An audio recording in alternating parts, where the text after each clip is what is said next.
大家好，我们来学习汉语，เรียนภาษาจีนขั้นพื้นฐาน你好你好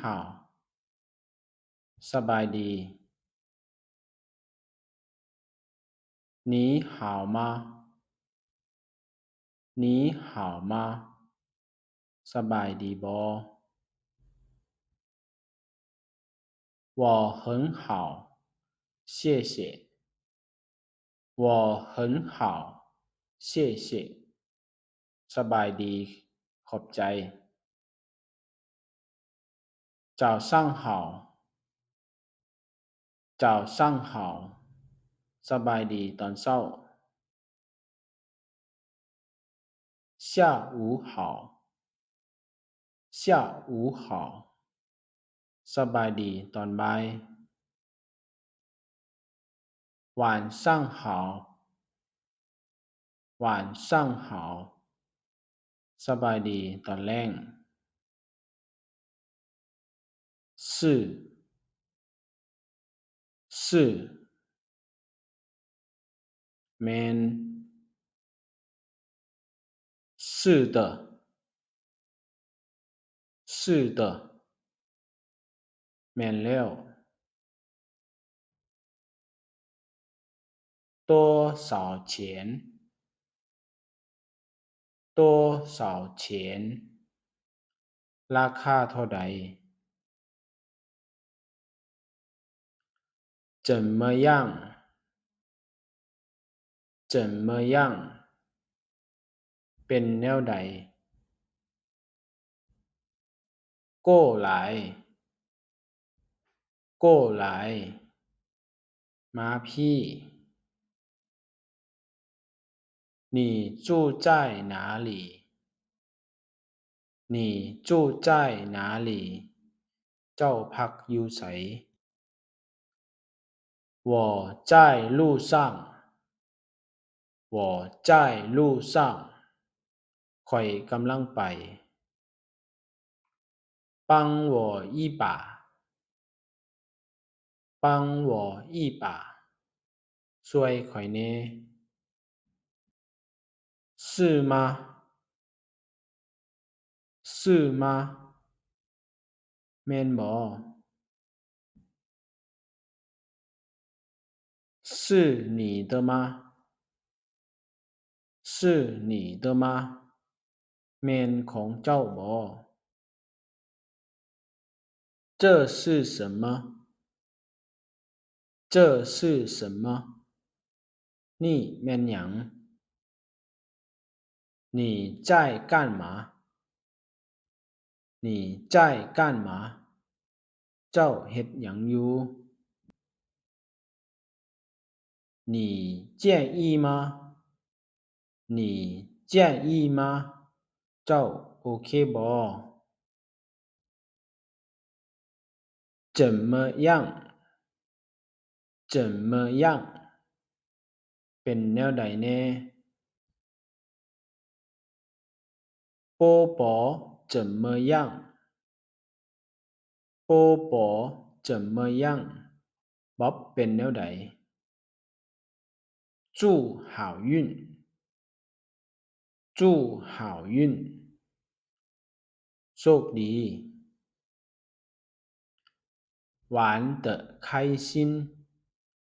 玩得开心ขอให้ม่วนเด้อ晚安波波晚安波波ฝันดีบ๊อบ没关系没关系บ่เป็นหยัง很高兴很高兴ด้วยความยินดี那没关系那没关系บ่เป็นหยังดอก那很棒那很棒โอ้คักแท้ หน้า很整洁หน้า很整洁เรียบร้อยดี做得好做得好เจ้าเฮ็ดดีแล้ว你很棒你很棒เจ้าสุดยอด就这样就这样กะเท่านั้น这就够了这就够了เท่านั้นพอ打扰一切打扰一切ขออนุญาตเด้อ我不明白我不明白ข้อยบ่เข้าใจ慢些来慢些来ช้าลงแหน่请大声说请大声说เว้าดังๆแหน่请回复请回复ตอบแหน่เด้อ也许吧也许吧น่าจะอาจจะ那不是真的那不是真的นั่นบ่จริง那是真的那是真的นั่นก็จริง这是肯定的这是肯定的แน่นอน你确定吗你确定吗แน่ใจบ่我看到了我看到了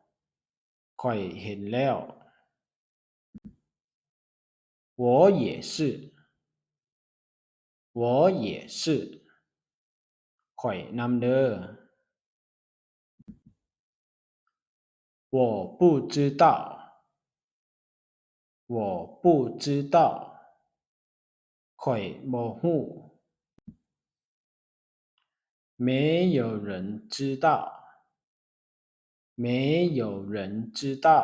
บ่มีไผรู้保持安静保持安静รักษาความสงบ算了算了